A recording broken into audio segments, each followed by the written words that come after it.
back to BoreDraw. This is episode number 13.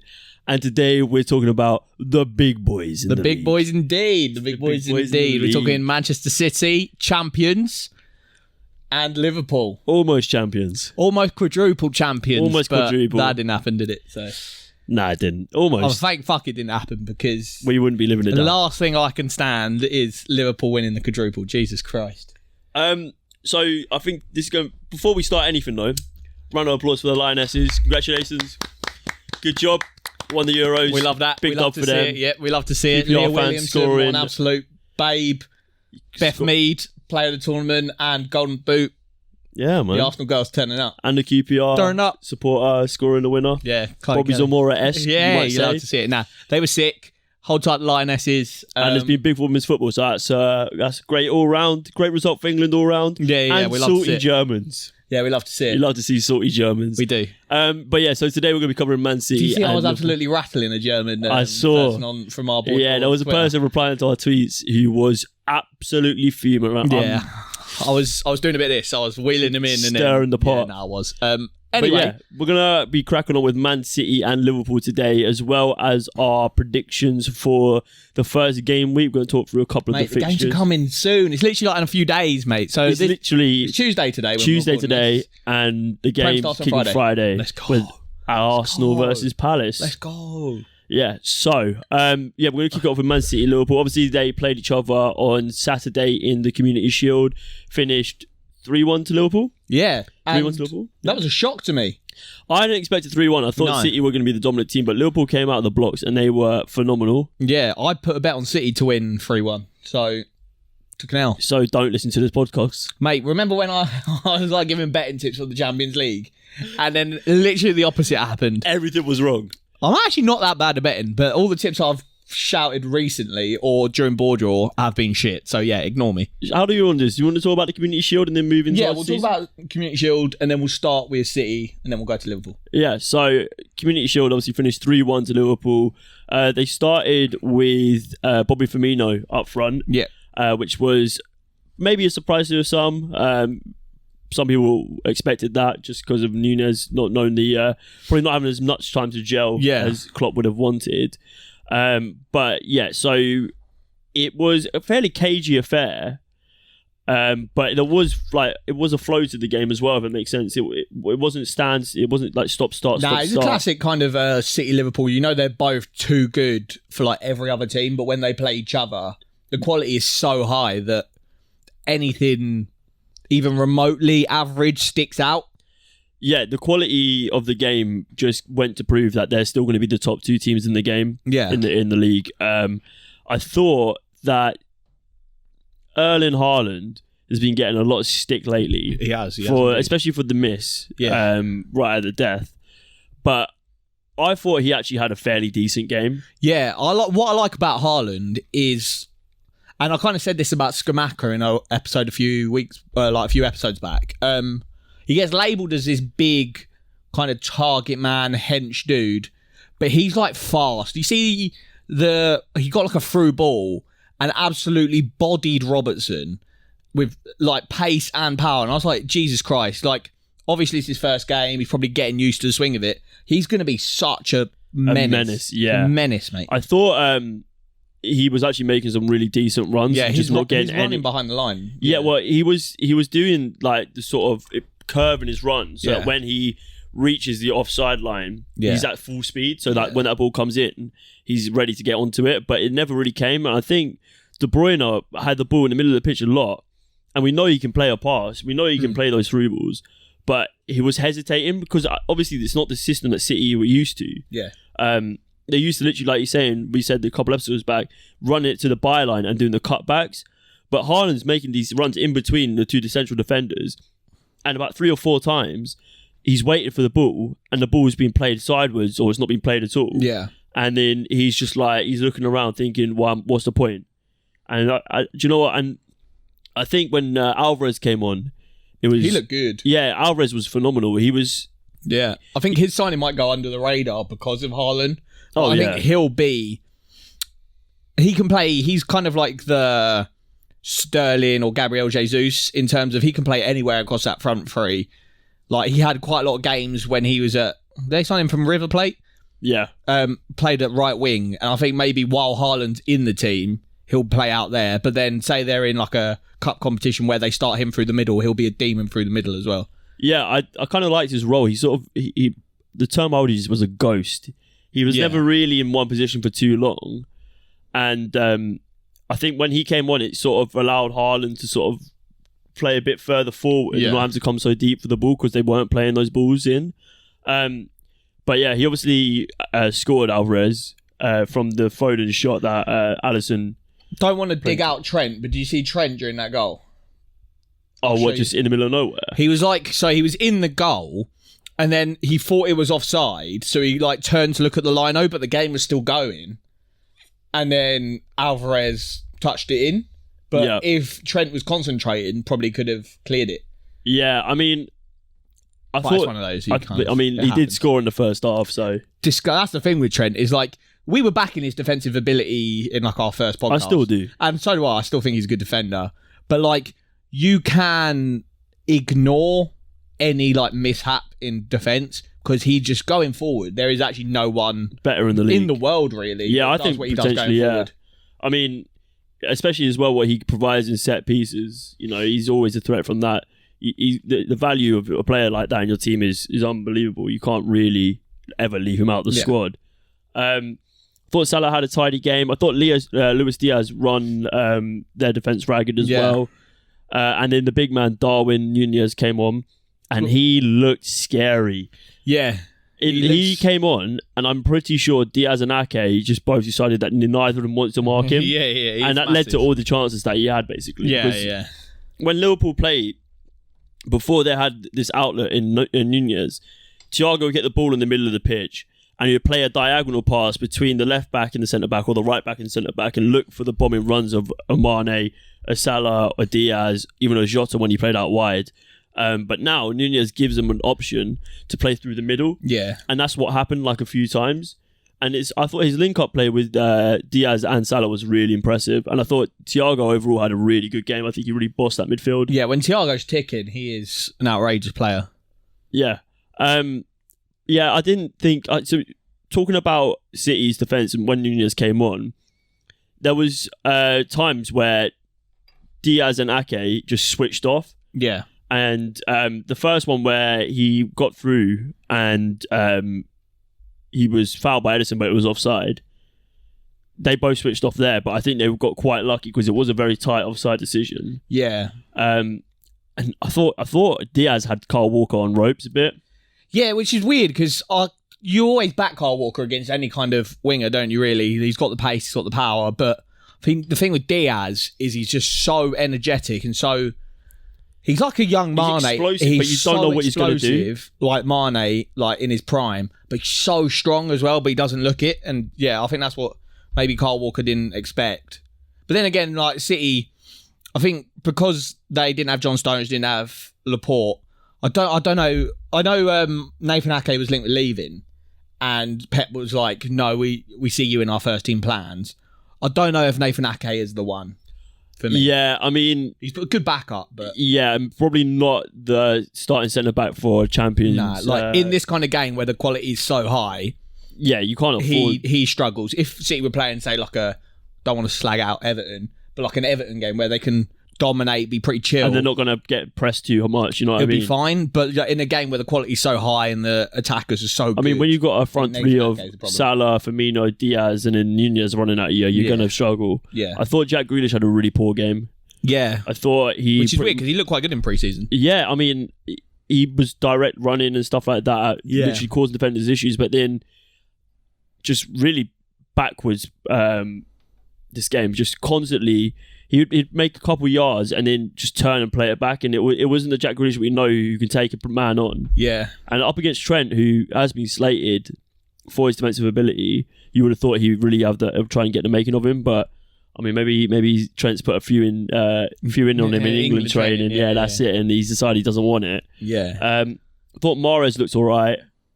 Got Mahrez in my fantasy team, so I hope he turns up. So do I. I like the fact that he got subbed fairly early on because I think that suggests that he might be starting. But I mean, overall, Liverpool just were the better team. Yeah, it's what you expect from when City and Liverpool play, just high quality, both forward lines playing well, but like a few defensive mishaps here and there because the quality is so high, and you get in, and the likes of Salah will be devastating. Yeah, you can't afford to give either of these teams opportunities. I mean, obviously, on any other day, Haaland probably puts down the back of the net. Big shout out to Adrian. I think he had a sick game. I think Adrian had a fantastic Which is game. mental because Liverpool got like 3 goalkeepers. I mean, he's back up to Kelleher, he's back up to Alisson. Yeah, it's all but crazy. Adrian did really well. Yeah, he was phenomenal. I thought James Milner did really well when he came on. Yeah, my guy's like 1,000,000 years old. How's he still cutting about? Did he get a new contract? Is he still? He's got a new contract and a new beard. Yeah. He looks good with his beard. Like us. Yeah, come get a podcast, mate. Come on, James Milner. But that's really it. It was his community shield. What can you say? It was. Yeah. Who gives a shit? I mean, if you win it, that's great. If you lose it, you say it's not really a trophy. Isn't that the last trophy Klopp needs? And now he's won every. Yeah, he's won every trophy domestically. Which is pretty mad. Yeah, or he's won every trophy he can win with Liverpool. Did he win the Super Cup? Super Cup, I think so. Yeah, I think he's won everything. So, but have they won the Ibiza Cup? Jurgen, mate, well done. They haven't won the Ibiza Cup. That's and true. That's what matters. You're not a team until you win the Ibiza Cup. Exactly. Anywho, we'll talk about both these teams in a bit more depth now, and like what we expect from them going into the new season. Should we start with the Community Shield winners? Yeah, fuck it. Let's start with Liverpool. We'll start with Liverpool. Obviously, the main signing for them this summer has been the transfer of Darwin Nunez. 67 million. Yeah, I believe potentially rising up to 80. I think it was like 80 million euros, which is probably 67. They also signed Fabio Carvalho from Fulham, who when he came on, I thought was really impressive. Yeah. He didn't look out of place at all. He played in sort of like a number 10 role almost. Yeah. Very impressive. They've got Calvin Ramsey from Aberdeen. Right back. I mean, Trent covered for Trent. I mean, Nico Joe Gomez as well was. He signed a new contract. Who? Joe Gomez. Yeah. I think Joe Gomez is a good player, and he got the number. He was really good up until he had that big injury. Yeah. But then since he's sort of come back, I mean, Matip, Van Dijk, Konate, they're not getting pushed out. Hard, yeah. So he's been playing as like a backup right back. You know? Yeah. But I don't think that's really his strong suit. He hasn't really put in a bad performance like it, but he doesn't really provide the attacking output. Yeah, no, I agree. So Calvin Ramsey will probably be a good addition to the Liverpool squad in terms of depth, that right back position. Yeah. Talk to me. I've got a question. So, Liverpool, I've seen a lot of chat about them potentially being in kind of like a rebuilding year, transitional phase. Transitional phase, exactly that. Do you think that's the case? Because obviously they lost Mane. People like they're bedding in new youngsters like Diaz, like Nunez, like Carvalho, like Harvey Elliott. Do you think they're in a transitional phase? Or do you think they should still be going for all 4 competitions? Oh, yeah. I 100% think the talent and depth of that squad is more than enough to compete on all fronts, even to compete against City for the Premier League. Yeah. I just think it really depends how quickly... we saw Luis Diaz come in January. Immediately, yeah. And that was it. He was straight into it. And I think he's only going to get better as well. 100%. And then, because obviously Liverpool, they play a really... what's the word? Like a really specific system of play that's not really... I mean, you see bits and pieces of it in other teams who try to replicate it, but Liverpool system is very much their own. And it's probably very difficult to transition from a team like Benfica, where Nunez was playing like a 4-4-2. Yeah. And with a striking partner, to moving into playing a central striker role with Salah and Diaz. But what we've realised over the last few years is that Liverpool's signings, they do their due diligence. Yeah, their scouting team is actually sick. Yeah, and they've had very, very few bad signings. Even players like Minamino, who didn't really kick on in the first team, still turned out to be very good players. And sell them on for a profit. Yeah, it's all good. Yeah. So I think transitional period slightly, but it's nothing that wouldn't stop them from competing. And I think we saw against City as well that they can do it. And if Nunez kicks on, and I mean, we saw how dangerous his movement was in that Community Shield. League. And the Community Shield. And the Community Shield, yeah. And do you know what was really scary about Nunez? Is that he's so big and scary, but he goes from standing still to full speed in about 0.3 seconds. Yeah, that's what I noticed with Haaland as well. I think them two, for big men, they can motor. Oh, it's unbelievable. And I just think he's going to cause chaos for a lot of centre-back partnerships. Yeah, any kind of centre-back that doesn't back themselves. Oh, yeah. I mean, even if he misses, 3 out of 10 opportunities, he's creating so many with his movement that Liverpool will score an abundance of goals and he will be on the end of a lot of them. But I don't know what that means for Salah. Do you reckon that means Salah will drop off in terms of the goal scoring? Nah, I don't think so. You can't stop Mo. He's motoring on. It's literally that. That was nice. The fact that he's got a new contract. I saw Van Dijk come out and say that last year the kind of drop off in his form, Van Dijk said, was apparently due to kind of his head being all over the place contract wise, and that he thinks now that they've sorted the contract issue, he'll kick on and be back to normal Mo. And we saw it. He looked good in the he looked scary. So he doesn't seem to be slowing down at all. If I was Liverpool, I think before the Community Shield game, I didn't watch much of their pre-season. I saw they obviously Nunez came in, had the dodgy first game, then scored 4 against Leipzig, and then they lost to Salzburg. I think that was their pre-season. Yeah, I think the Salzburg though, the team was kids and stuff. Yeah, was that the game straight after Community Shield, the Sunday? I don't know, because they played one the day after Community Shield and it was literally all kids. But I was going to say, pre-Community Shield, I kind of didn't really know what to expect from them going into this season with the new kind of younger profile of signings. They haven't really gone out and got a Thiago or someone with experience, experience, high level, in their prime. They've gone for under 23s, kind of. Yeah, Nunez 23, Carvalho 19, and Calvin Ramsey 18. And so I didn't really know. That's kind of why I asked a question about the transition season, if that was a thing, because in my mind I thought it kind of was, but the Community Shield showed me that maybe Liverpool are the kind of team, and Klopp's the kind of manager that doesn't even need a kind of transition year. He can do what certain clubs will call a transition year, but he can bed that into a year where they're still going all out for everything. So exciting time for Liverpool. Obviously, the Nunez signing is massive, but also what was massive is the Mane leaving. I think he just scored his first goal for Bayern against Leipzig. In a 5-3 win. So congratulations, Sadio Mane. But yeah, obviously that's a big hole to fill. Yeah. He was such an important player for them. And when Mo Salah wasn't on his peak form, Mane would almost pick up the pieces. And that's always going to be a big miss. And his consistency throughout the season, it was only matched by that of Mo Salah. Yeah. So that's going to be a big miss. Do you think Luis Diaz has enough about him to step up to that role? I think so.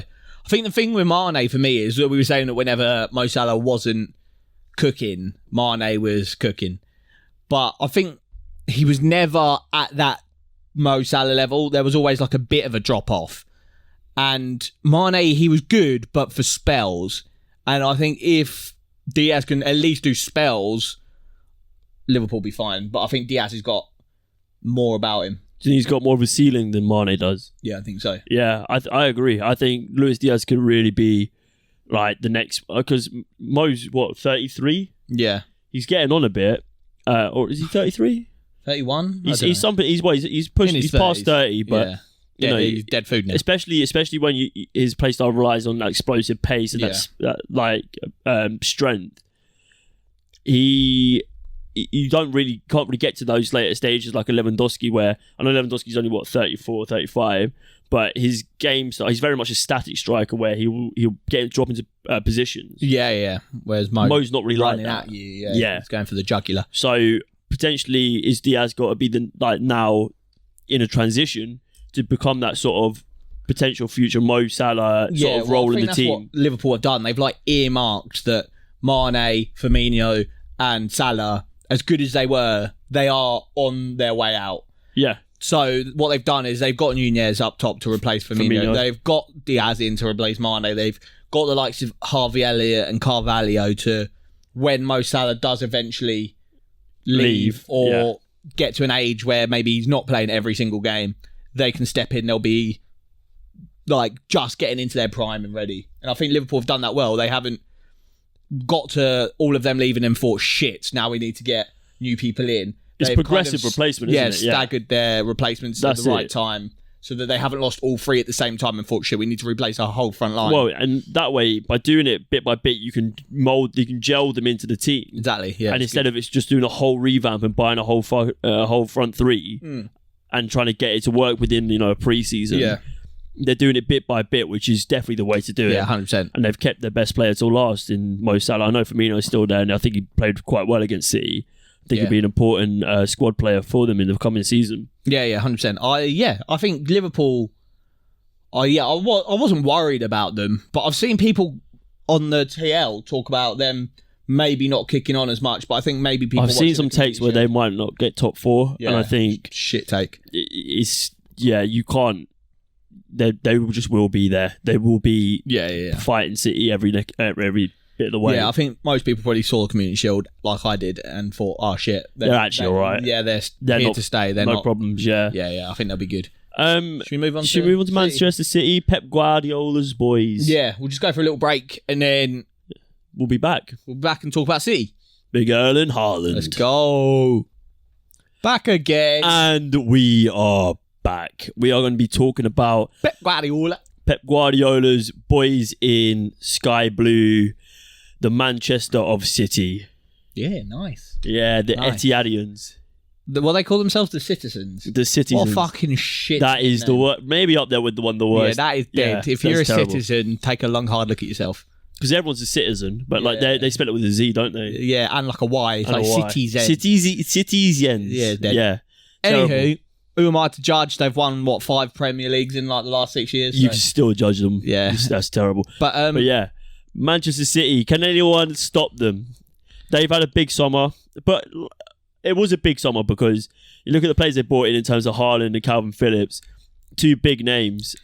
Big ingoings and big outgoings from City. Yeah, they've really cut their squad, which gives me reason to think, like, do they have the squad depth to be as dominant as they have been?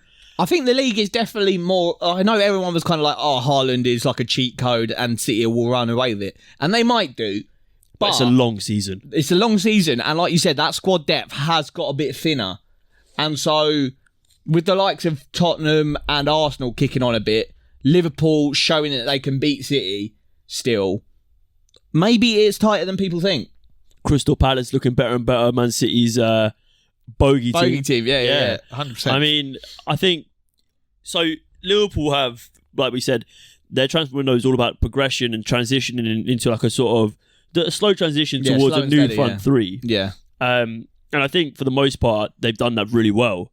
I don't think there's... Like, Nunez, as long as he can score the goals and chip in... Yeah. It's going to be a different sort of front three, but they still got the likes of Jota there and Firmino, so we don't have to worry about them. Whereas so City, they've just fucking killed off their old front line and got in a new front line. Yeah, so obviously the likes of Raheem Sterling leaving to go to Chelsea, Gabriel Jesus to your boys, to the Arsenal. Yeah. So, and in those two, they've lost a lot of versatility across the front because those two could play literally and pace, anywhere across the front three. Yeah. But they brought in Erling Haaland. Do we have to say much about him? Because I think everyone knows everything there is to be about him. Did you see the geezers reported on his M&S shop? Oh, yeah. Yeah, that was good. Something about like him getting Percy Pigs and stuff. Yeah, so we know almost a bit too much about Erling Haaland now. But he is... Like, there's no doubt in any mind. Question. Would you take Sterling and Jesus still or Haaland? I think Erling Haaland. Yeah. I mean, me personally, I'm happy with Jesus, so it's kind of like... But if I was City, I think, you've tried Jesus and Sterling, and they've done well for you. You've won all the Prems, blah, blah, blah, but you haven't got that Champions League that you want. Yeah, I think Haaland, what it is like a, fuck it, balls on the table, we'll get rid of what hasn't really worked Champions League-wise, we'll get in this new method, see if we can get that Champions League. Yeah, I agree. Obviously, Haaland's got an outstanding record in the Champions League as well. I think he scored it in pretty much every game he's played. And that's what, if there was one take from why they went out against Real Madrid, is they had a million chances and couldn't put any away. Well, I agree with that, and I Haaland think will be that guy. So talk about Liverpool and their transition towards a new front three, but City's summer has been more about buying players for pivotal moments, and we spoke about this in other podcasts we've done previously. But the Calvin Phillips signing, it seemed like a lot of money, but we said before, they're buying him for unique circumstances because they can afford to do that. Yeah. They're in a very lucky situation. Exactly. They don't need to revamp their team to win the Champions League. Yeah. But you look at the game against Real Madrid when it slipped away from them. What did they miss? They missed someone that could hold the game. They missed a destroyer in the middle, and like someone Calvin that could Phillips. finish chances. Exactly. And what they've done, they brought in those exact players. Yeah, literally. Yeah. And this isn't to say that they won't have other issues when they come up against teams. But now they'll be missing 2 wingers that can pace it up and down. Yeah, they're missing pace off the bench. But they've got a player in Julian Alvarez. Yeah, he looks good. Who, in the Community Shield, came on and almost turned the game on his head. Yeah. And he's going to be a real danger this season for a lot of teams because they don't really know what to expect. Yeah, he's a bit of an unknown quantity. And I think because Haaland is the kind of in the limelight, the main guy, he will just be like a silent killer. He's the ghost. Yeah, and I like it. When he scores a hat-trick in like the third game week, I'm going to come back and we're going to rename him the Ghost. Yeah, no, I think he'll be a naughty little signing. But yeah, so it's going to be weird seeing City because they're going to change.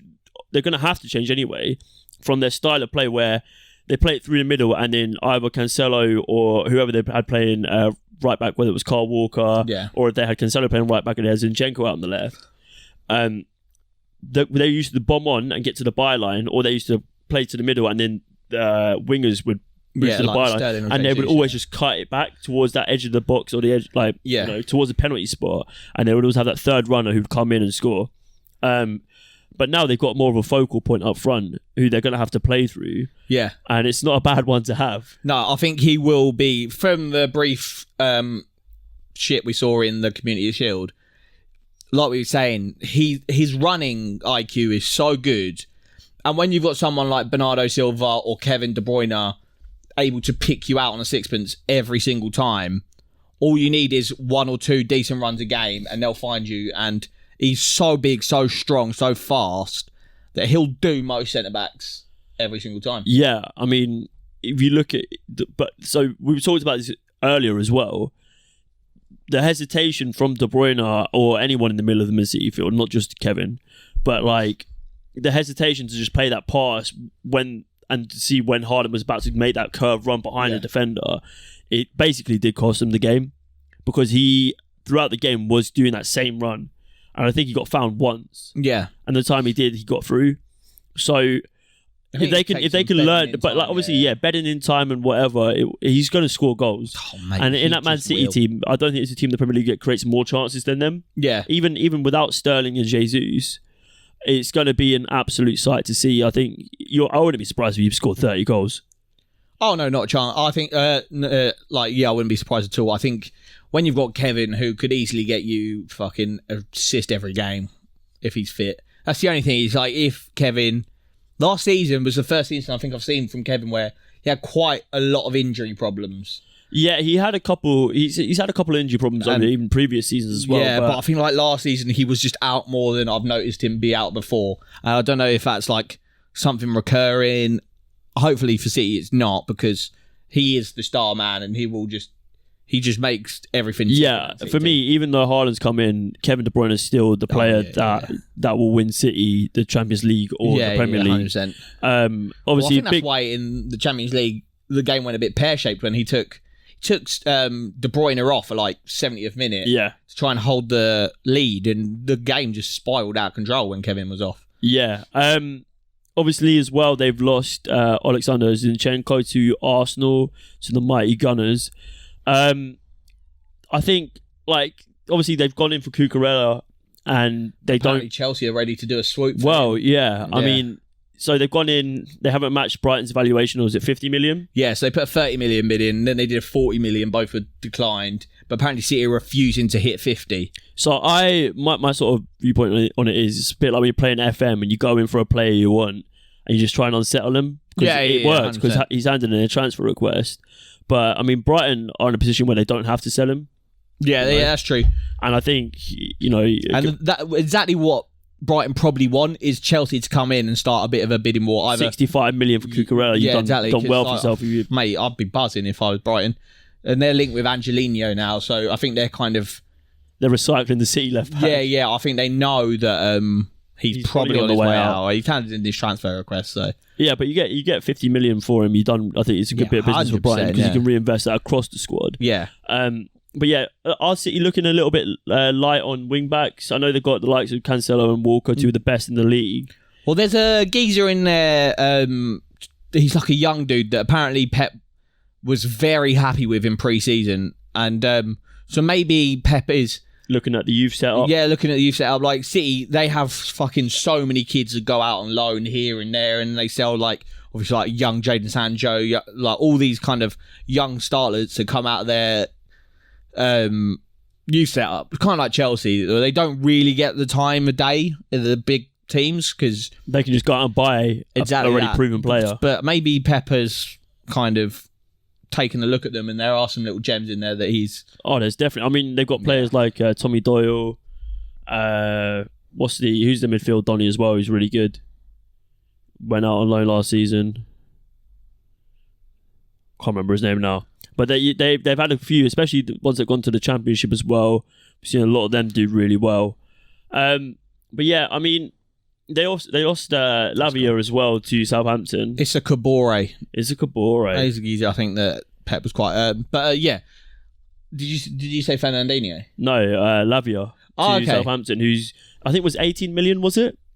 It was a lot of money. Yeah, centre mid, yeah. And for someone that we haven't really seen a lot of, I don't think I've seen any of him. Yeah, but I did a little bit of research on the guy when he got transferred to Southampton, and he's really, really highly rated. Is he? Really highly rated player. Yeah, obviously another big one. Fernandinho leaving. Yeah, I was going to say the Fernandinho. Captain. They've lost like a legend of the club there. Yeah, I remember. When I watched the Man City All or Nothing. Oh yeah, and they're talking about all these signings they want to make, but the most important thing they do is get Fernandinho and Kevin new contracts. Okay, interesting. And they put off all the signings until that was done. Yeah, and it just goes to show how important he was to them. And I know towards the end of the season, by Vinicius Junior. Yeah, I mean, got embarrassed. But he was so important because he would just play anywhere. I mean, there was games where he played right back, he played centre back a lot at the end of last season. Yeah. It showed because he just wasn't up to scratch. Yeah. But throughout the years, he's been so important. Yeah, he's been so and he's actually just the only player I've ever seen who can avoid yellow cards but make horrendous challenges. He's that guy that would just pull you down in the middle of the pitch. What's the opposite of a yellow card magnet? Do you know what I mean? That's Fernandinho. Yeah, literally. He's like the opposite to Xhaka. Xhaka would like breathe on a guy and get a red card. But that's going to be a big miss for them, I think, in terms of just the leadership. And I mean, you're looking at players like Kevin, probably like Diaz to step up a bit now. Even Kyle Walker, even. Maybe like everyone was talking about Liverpool being in a transition year. Maybe City are in a bit of a transition year. It's just going under the radar. Do you think? Maybe because they bought in Haaland signing is kind of taken everybody's eyes off of the underlying transition that's happening. Like we say, Gab Jesus, no Raheem Sterling, no Zinchenko, no Fernandinho. They're getting a lot of new players in. Well, a lot of players out, and they need new players in to fill in these spots. That's arguably a bigger transition than the Liverpool one, because Liverpool lost Mane. City have lost Jesus and Sterling, two pretty much stalwarts in their attack for the last few, over the last few seasons. But I think, on a general term, there's no team in the league that spreads their minute out like City. No, Pep manages minutes so well, and I think that was also key. Annoyingly well for fantasy players. Oh yeah, I mean, it's well documented the Pep roulette, but it's disgusting. I think one of the terms of Haaland signing, one of the reasons he wanted to go to City was because his minutes would be managed, because he has had a few injuries over the last couple of seasons. Yeah, that's true. And he doesn't want to be worked like a workhorse. He doesn't want to play every minute of every game. Well, I hope he does though. Because so do I. And he won't. He won't. He won't, because Foden will play in the false nine role. Yeah, Alvarez will play. So they've got options. I mean, they've lost. Yeah, like you said, they've lost really 4 really important players, but their squad depth is just as good as ever. Yeah. I mean, if they can get another left back in, they do need a couple more signings, but I think they probably will. We got just under a month left of the window, so I can see City doing a couple more signings. Yeah, or they can just go to their academy and probably pull out the next Messi, the next, let's go the next Cannavaro. Kevin. Yeah, let's go. Whoever, Fabio Cannavaro, what a guy. So, question. Who are you? Well, we're going to do a little league prediction. Maybe that'll ruin We can't give away who we're going to have winning the league. Okay, no. Different question then. Who's going to score more, Haaland or Nunez? Haaland. Okay. Haaland or Harry Kane? Haaland or Salah? Oof. Oh.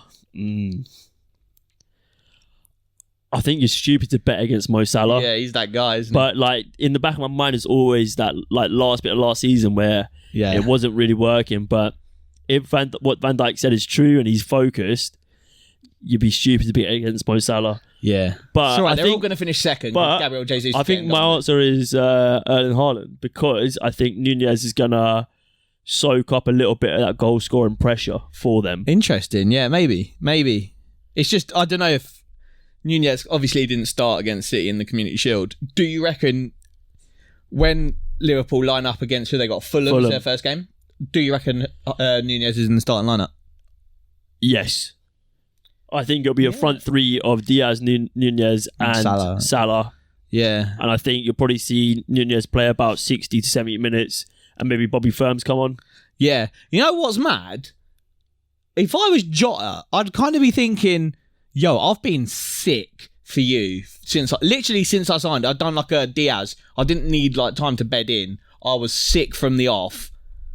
And obviously signed a new contract, so he's clearly happy. But like, how is he not in their best front three? Obviously, it's a very hard front three to get into. But I mean, it is a weird one. I mean, I think we might see Liverpool. I know they play the 4-3-3, and they'll play like Henderson, Thiago, Fabinho. Yeah, but like you could potentially drop someone like Jordan Henderson, or even Thiago if you want to go more attacking, and then you play like a 4-2-3-1 with Jota in that sort of cam role. Yeah, or maybe Jota is looking to kind of like we were saying with Salah, is getting on a bit now as well. Jota maybe play on the right wing. Yeah, I mean, he is young still, but Jota's like 23. These are lovely problems to have because you've got just such talent. Depth everywhere. And I mean, if Nunez can't do it in the Premier League, you've got Jota, who we know can. You know, you've got Bobby Firmino, who he won't score you 20 goals a season, but he will sure make the players around him score like that. Yeah, 100%. Yeah, so I agree. They don't. I don't really see an issue here. I think obviously Jota's going to miss the first game of the season anyway. Yeah. Just for an injury. So yeah, I think I'd like to see Nunez start against Fulham, see what he can do with it. It's always good to get the morale in against. But I mean, alternatively, you got to play like Nunez on the bench. 60, 70 minutes roll around, the legs are starting to get a bit yeah, and then you bring on that just powerhouse. And we always forget about the 5 subs now, so fucking, even if you were someone that's considered a bench player now, you'd fucking come on every game. You could literally, Liverpool could substitute out their whole front three and 2 of their midfielders. Yeah. You know? Quick maths, yeah. Yeah, it's unbelievable. Bring on Naby Keita. Yeah. Curtis Jones. Harvey Elliott, Carvalho. Yeah, no, it's a nice problem to have. They've got depth. And yeah, I think maybe it's a combination of too much is being made of Liverpool's transitional year, air quotes. I realised I did air quotes in a podcast last week or last episode, but I was listening to it on Spotify and I was like, you don't understand air quotes. But yeah, so too much is being made. Watch us on YouTube then. Yeah. Come to YouTube for all the best content. Sub to YouTube. See me do air quotes. But too much is being made of Liverpool's transitional year and not enough is being made of City's transitional year.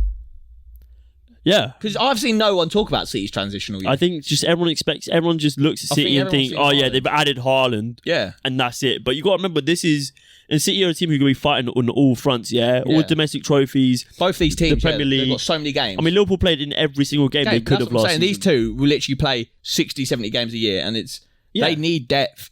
And yeah, I think. And so, like, City losing like we said, players like Sterling, Jesus, Fernandinho, Zinchenko. Yeah. A couple injuries could really have them looking ropey, especially when you got a player like Kevin De Bruyne, you've got a player like Haaland who have had injury issues. Yeah, 100%. You know what I mean?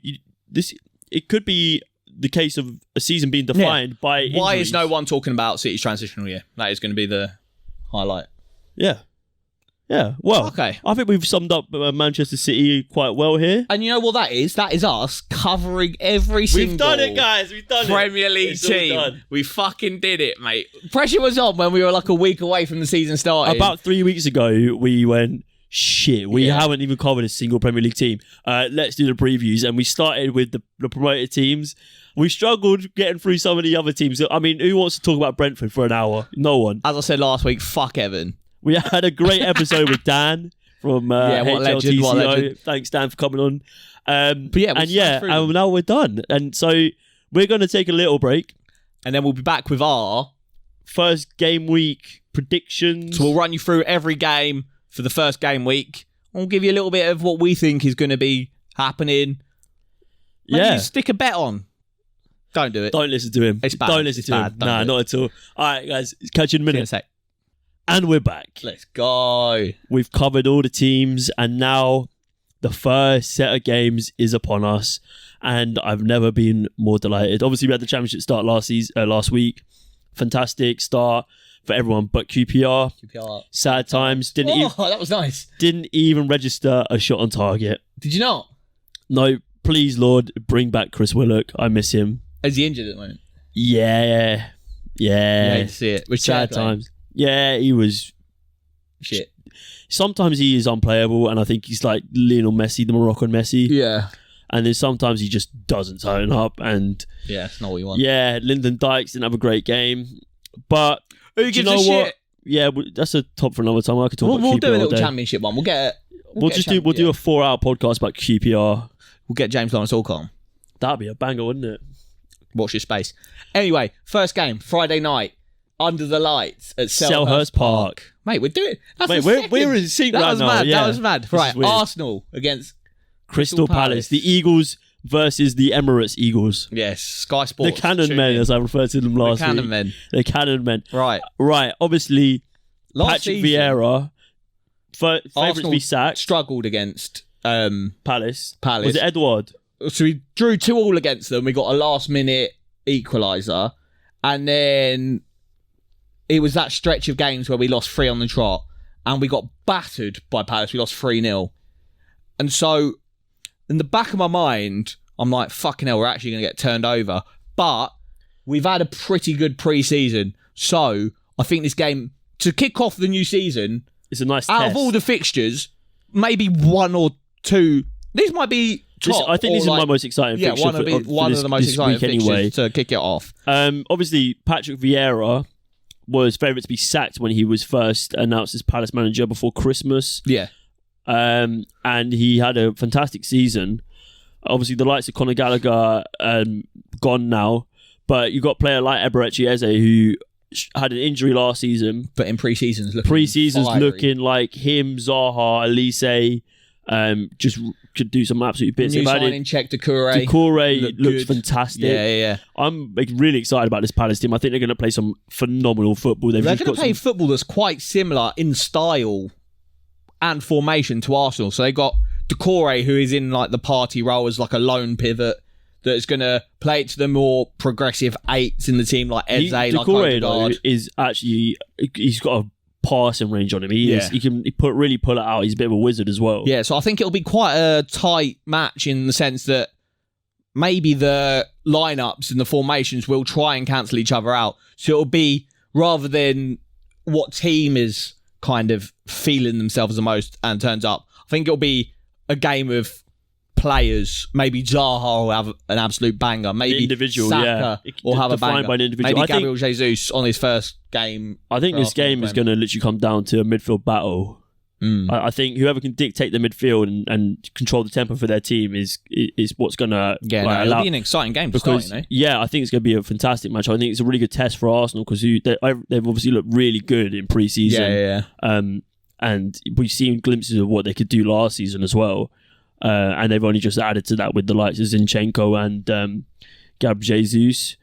Vieira as well. Yeah, he's just injured at the moment, which is a shame. But I think when he gets back to full fitness and gets in the team, him and Odegaard as 2 number 8s behind, in front of Partey will be disgusting. Like I said last week, technicians back at the carpet.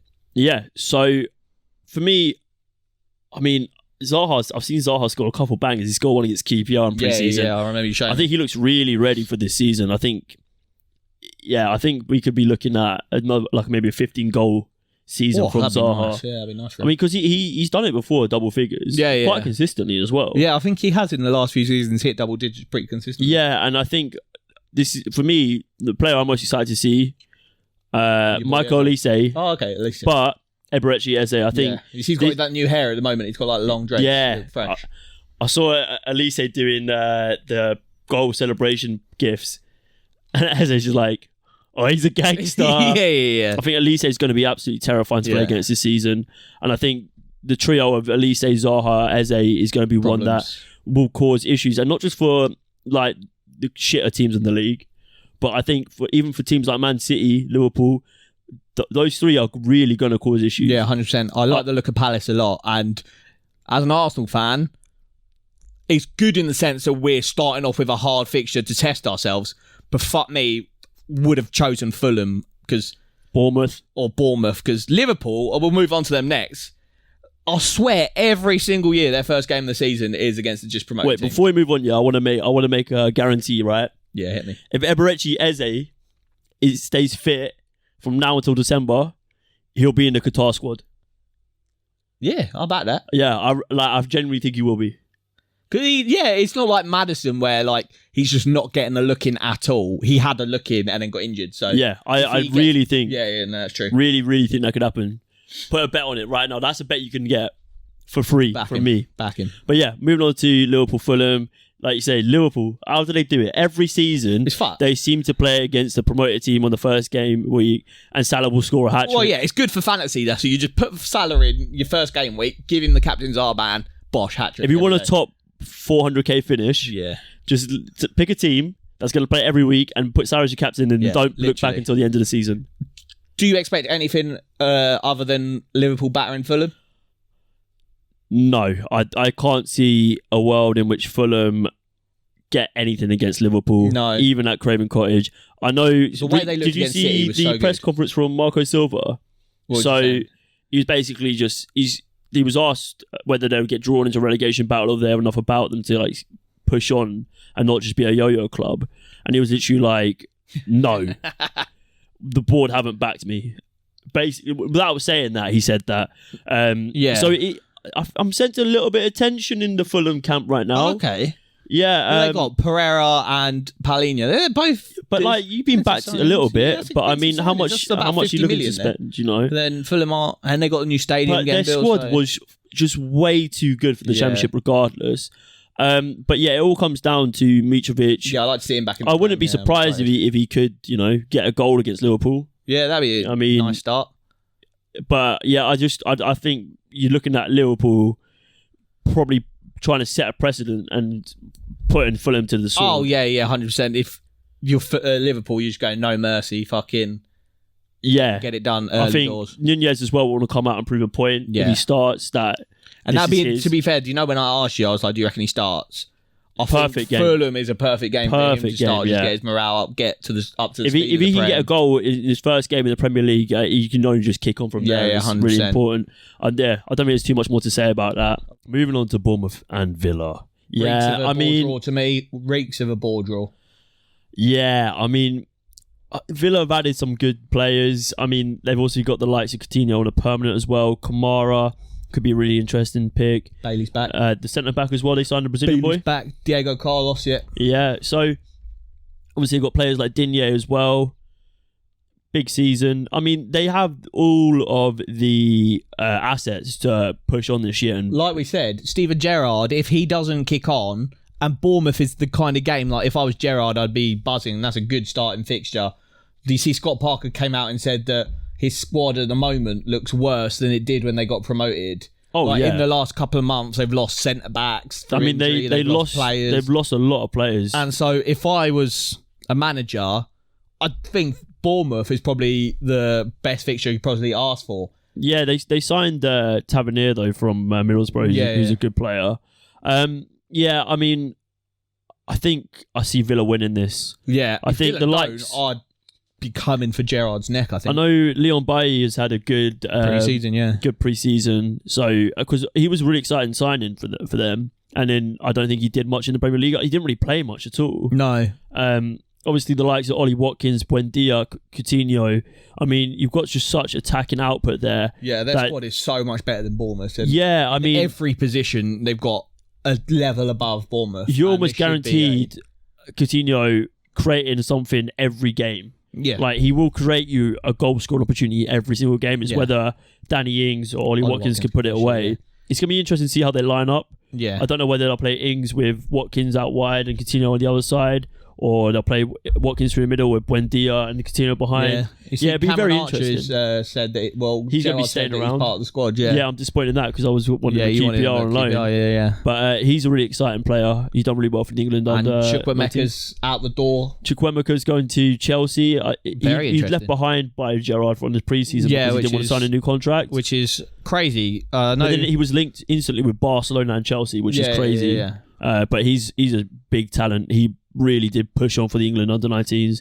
They've got Ramsey as well in the middle. Yeah, they've got a nice young... Josh McGinn. Kamara. It's a really good squad. You keep calling him Josh McGinn. It's John McGinn. Did I keep calling him Josh McGinn? Yeah. Oh, yeah. All right. He's the new captain now as well. Do you see that Tyrone Mings got his captaincy taken away and given to John McGinn? Josh McGinn. Joshy. Yeah, John McGinn. Yeah, no, I think obviously they have all the assets there to really push on. Luca Digne as well. Costa, the centre back. They got a good goalkeeper in Martinez. Yeah, they have everything about them. Ashley Konsa as well. That is. You look for that squad; it's a really stacked squad. Nothing worse than the likes of Leicester or Wolves. Yeah. Well, you know what's funny? Or even a West Ham. Going back to Tyrone Mings is in the episode where we covered Aston Villa. I was like, when they signed Diego Carlos, I was like, hope to fuck that means Mings that out. Tyrone Mings is out the squad. And then literally the next day he got his captaincy taken away and I was like, literally just preempted Are you in the know? I was like, I actually might be ITK. Ros ITK. Yeah. But I feel it'll either be a BoreDraw or like a 1-0, 2-0 Villa. Yeah. I mean, I can't see Bournemouth actually getting anything out of this. Neither do I. Yeah. But if they do, I'd start looking at Gerrard and asking some questions. Put it that way. Yeah. I mean, this is the perfect game for them. Yeah. Perfect game for you to start and kick on and really push towards maybe in a European place this season. An exciting game. I know the Villa fans as well have high expectations. I've seen a lot of Villa fans, even on TalkSport, our favourite sports journalist. That guy said they're going to finish like third or second or whatever. Floke said they might win the league or they'd finish above Liverpool. Fucking weirdo. Yeah, don't know. Just deluded. Anyway. Yeah. An exciting game though, next, well, it's still on at 3 o'clock, but Leeds against Wolves. Jesse Marsh. Refreshed Leeds. Yeah, they obviously Leeds. Big losses in Rafinha and Calvin Phillips, but they've reinvested in really well. Yeah. I'm really excited to see Sinistera play. So am I. Hopefully, is Bamford back for the first game of the season? I have no idea, actually. I hope he is. But yeah, Bamford hopefully can have another good season, hopefully not blighted by injuries, and maybe make a push for that England squad, potentially. I mean, the striker places are a bit, Harry Kane and Abraham would be there, but that third place is definitely up for grabs. Yeah. I'm really excited to see what Jesse Marsh can do with this Leeds team. And we're talking about teams that have got a lineup, a matchup that has kind of placed their strengths. Like Aston Villa, you'd be buzzing if you're playing against Bournemouth. Leeds, I think Wolves is quite a good first game for them because Wolves last year anyway, attacking was so dry. Yeah. So Wolves, if they're anything like last season, they're just going to be defensive, and this allows the new Leeds to kind of test themselves against that kind of defensive block. And I think the way that Jesse Marsh wants his new Leeds team to play, if you can break down a stubborn Wolves team, you can break down pretty much anyone. Yeah, you could go to pretty much any other team in the league and hope you do pretty well. Yeah, I think for Wolves, obviously, they've got. I haven't seen any of their preseason. I know Neto's come back. Yeah, he scored in the preseason. Actually. He's going to be a real key player for them. Yeah, 100%. Jimenez, I mean, obviously he had that horrific injury. Come back and he didn't really look the same player he was. No, he's still making. I don't even think he's runs. around for the first few games of the season. I think. But yeah, so I mean, you got some really. They lost Fabio Silva as well. Yeah. But they Adama Traore's back from his loan at Barcelona. Yeah, I wonder if he'll start. I wonder if he'll be in there. Yeah. I mean, that game for me is a bit of an unknown. I'm not really sure what to expect because we got basically pretty much a whole new look of a Leeds side. Yeah. And we've got a lot of players for Wolves, who I can't imagine will be as defensive as they were last season. I hope not, because it's boring to watch. But yeah, I mean, that could be a BoreDraw. But the next game, two sleeping giants. Yeah, I mean, I think this might, behind Arsenal Palace, this might be my game to watch during this weekend. Newcastle Nottingham Forest. Yeah, newly promoted Nottingham Forest, very exciting under Cooper. and made some brilliant additions to their squad. Obviously, recently just signed Jesse Lingard after we did our podcast about them. Brennan Johnson, super exciting player. I'm just really excited to see what they do. I'm really excited to see how they fare. I'm excited because Nottingham Forest are such an unknown quantity in the Prem, and then also excited by, obviously, Newcastle haven't gone out and splashed loads of cash. In this, as we're recording, they've just had a £50 million bid turned down for James Maddison. So watch this space. By the start of the new season, he probably won't be in the team during this game, but by the start of the new season, they could have James Maddison in their ranks. Would be a mega signing. Yeah, my player for them to watch out for this season is Bruno Guimaraes. Yeah. I think he's going to, he was unbelievable towards the end of last season, pretty much involved in every goal for 100%. them. For me, it's Sven Botman and, Bruno. Yeah, Alan St. Maximin as well. Yeah, they've got a nice bunch. So it's a squad that is... Trippier's back, I think. Not like an unknown quantity in Newcastle. But we haven't seen the full... They're having a transition year, let's say, as they're turning into this big club. And Nottingham Forest are this unknown. I can imagine them going fair, so they might add 1 or 2 additions from now until the end of the window, but see how it fares for the first, until January, and then they can really pinpoint what they need. Because the end of last season, obviously Trippier got injured, but they still look good. They still look like a team. They had a Dan Burn as well. Get your head on something, Dan. Score a header, please. But yeah, they've got a really strong core. Really exciting players. Callum Wilson up front as well. If he can keep injury free, know what he can do. I hope he keeps injury free because he's a bit of a menace. Yeah, so really exciting season for both these clubs. I'm not sure, I don't know what to expect out for us. Obviously I've watched them a lot in the Championship, but I'm not sure what to expect. I think one thing that goes under the radar about Newcastle is the atmosphere at St. James's Park. Is fucking mental. And any team that goes there, Arsenal knew this so I think we played Newcastle the second to last game of the season. And the players went there, stadium was rocking, and all the players just shat the bed. And Nottingham Forest, as a newly promoted team, maybe they'll go to a rocking St. James's Park and shit the bed. So that's a factor. Or could it work adversely and get them really riled up and ready to go, prove a point? You never know. But yeah, we're going to do our predictions anyway at the end of the episode. But move on to the next one. Could be an interesting one. Yeah, move on to the next one. We've got the Spurs versus the Saints. The Spurs versus the Saints. Yeah. Spurs are going to fuck them, I think. I think so. I mean, to be fair though... Sorry, that was a bit vulgar. I've seen a lot of people writing Southampton off initially. Yeah, I think we kind of did that a little bit, but... They have made... I think understated signings. I think they've actually strengthened their squad overall. I don't think they're going to be any worse. I like Ralph Hasenhüttl as well. Yeah, so do I. I think he's a really good manager. This ain't going to be their 8-2 loss. I think the problem with me, not so much with Southampton, but with Ralph, is that he only has one style of play. And it's good when he's playing teams in and around their level. Like, you can play that kind of gegenpress style that he has. But when you're playing a dominant, pacey, counter-attacking team like Spurs... If you go to City, you need... Actually, no, their results against City are actually not too bad. But let's say Spurs or Liverpool, where they're going to get outworked and outpaced, you need a plan B, and I don't think he has one, really.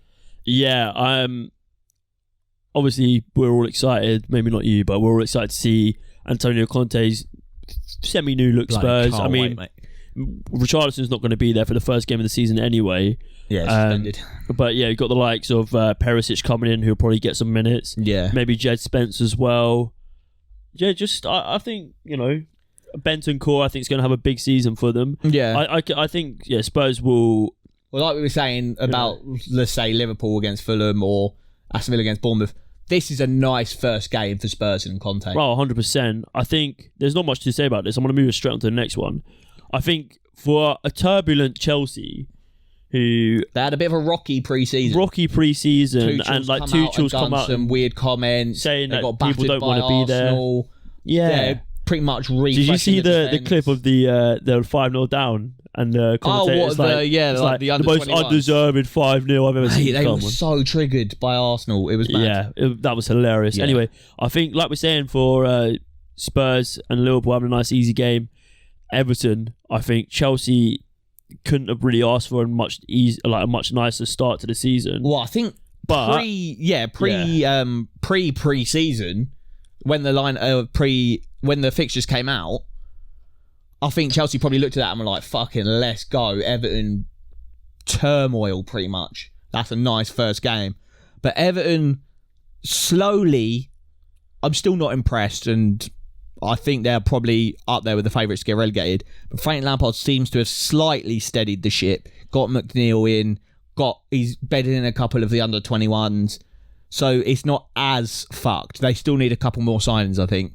But Chelsea, from where they were, have kind of hit a bit of an iceberg. The defence is a bit all over the place. But they've added Koulibaly, and they've added Sterling to the team.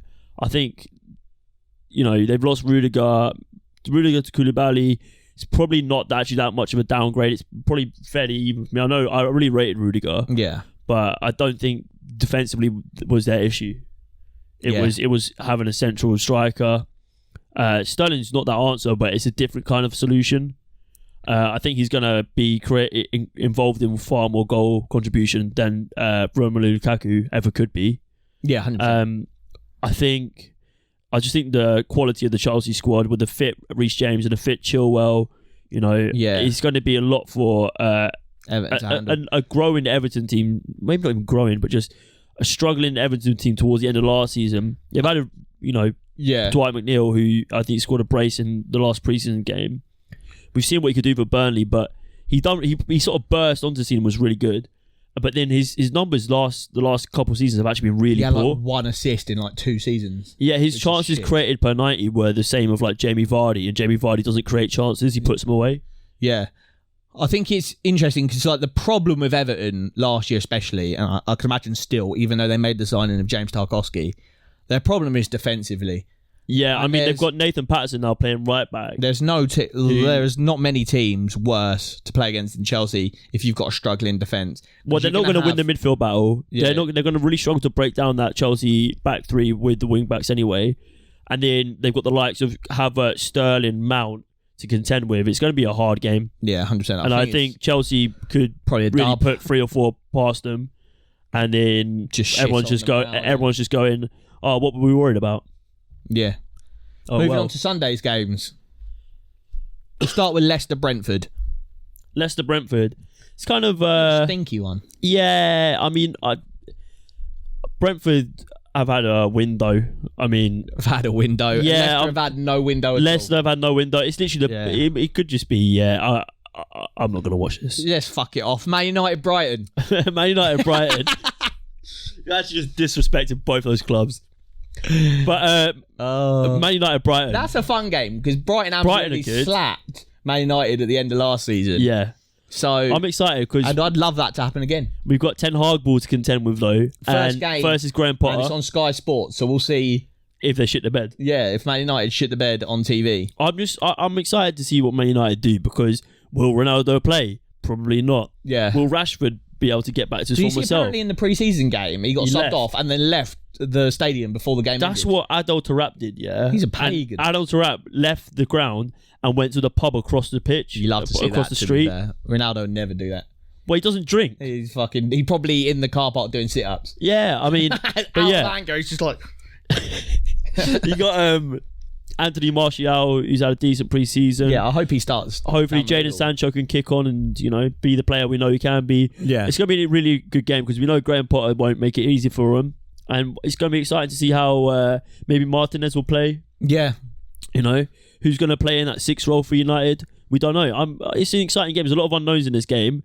And I'm excited to see what Brighton can do. Still be at Brighton, yeah. Yeah, exactly. Yeah, Brighton, They've got, what was that, Dennis Undav. Undav, yeah. Will Undav back up his comments? Yeah. Game, there's 2 games on at 2 o'clock. Leicester, Brentford and Man United, Brighton. If you're watching Leicester, Brentford, fuck me.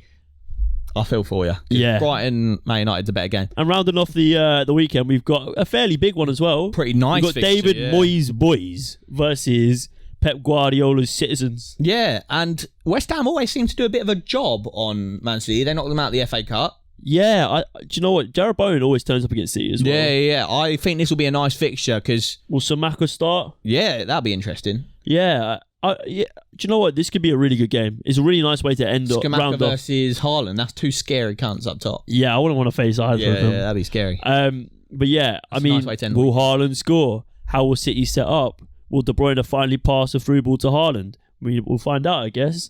How will West Ham set up, you know? Yeah, they've got quite a few new signings. I wonder if... Will Antonio play or will it be Skamaka? Yeah, no, it'd be interesting. Should we run through all the games and we'll give you some scores? Yeah. All right, I'll run you through first, yeah? Okay. All right, so starting with Palace, Arsenal.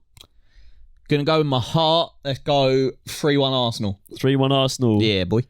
Shall I just do mine as well? Yeah. I'll do mine. I'm going to go with a 2-1 Arsenal. That's my boy there. Next up, we got Fulham versus Liverpool. 5-0 Liverpool. I fancy a 3-0 Liverpool. Okay, yeah. Bournemouth and Aston Villa in potentially most boring match of the weekend. I'm actually going to go for an upset. I'm going to go 1-0 Bournemouth. I'm going to go for a 1-1 draw. Yeah, nice. Okay. Leeds versus Wolves. I'm going to go 0-0. 0-0. I fancy a 1-0 Leeds. Okay, nice.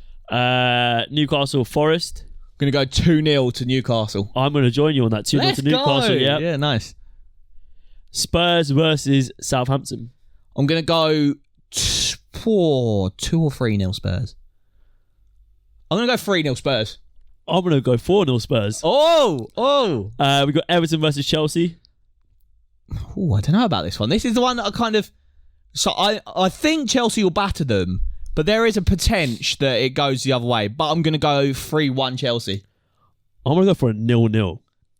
Yeah, see, that was the kind of thinking. I thought it'd either be a battering or like a weird result. Like there's always one that will subvert your expectations. But I'll go 3-1. I'll go 3-1. Moving on to Sunday's games, we've got Leicester versus Brentford. Fuck that shit, 0-0.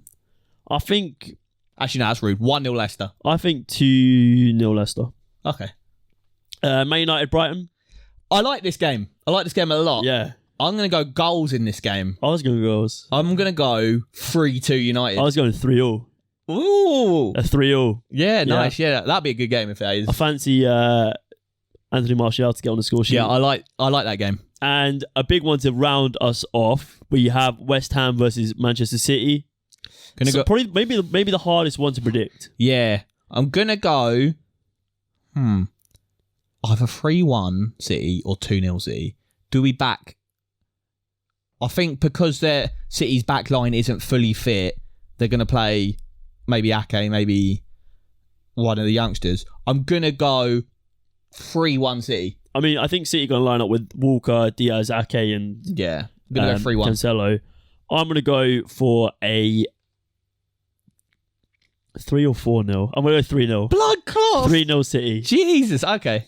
Yeah, I think, yeah. Yeah, let us know what you think. That's some rogue predictions there, but there's some fun ones the first game of the first week of the season is always impossible to predict. Yeah, you can't predict it. You can't predict football anyway. What I'll do is I'll grab those predictions that we just made. And I'll do a little post. And you can let us know. Find that post when I post it, and comment your predictions on some of the games. We're gonna keep track of our predictions throughout the season. We're gonna make a little table between us two anyway. Yeah, we actually should. Yeah, we'll do that. Well, yeah, I've already decided we're going to do that. Okay, he's on job. And yeah, we'll figure it out later. But yeah, we're going to end up doing that. But that about brings our episode to a close. Episode 13 done. Preview to every single Premier League team. The next episode will be a roundup of the first week of the season and into the second week. Let's go. That's unbelievable. We're there. Yeah, come on. Well, I hope you guys have enjoyed our pre-season content. Get the bevs ready, mate. The Premier League is back. It's back and it's beautiful. BoreDraw is here to stay. Exactly. We're going to be smashing out the content throughout the season. So probably slightly less content than this week. This week, I swear we've churned out about 5 episodes in like a week. I'm sick of seeing this guy. He loves it. But yeah, follow us on all our socials. Follow us on the YouTube. Follow us on the YouTube. Join the fantasy because you don't want to be that guy that joins the league halfway through. Yeah, don't be a pagan. Get in there. Join the fantasy league. Follow us on all our socials to keep up to date with all our content. But yeah, it's been BoreDraw. The Premier League's coming. Let's go. And it's live.